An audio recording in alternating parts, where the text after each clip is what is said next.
To assemble the display, pop out all the pieces.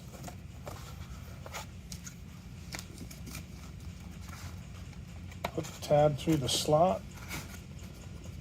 Tab it back in the other slot. Close both sides.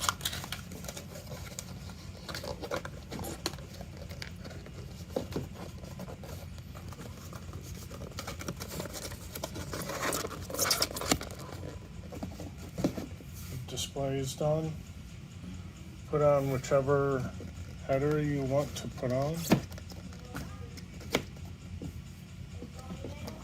Put whatever gun you're going to put on the display, onto the display.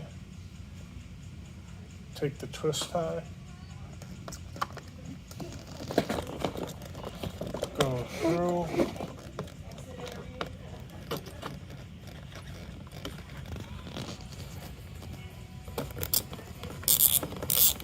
Secure the gun, and you are done.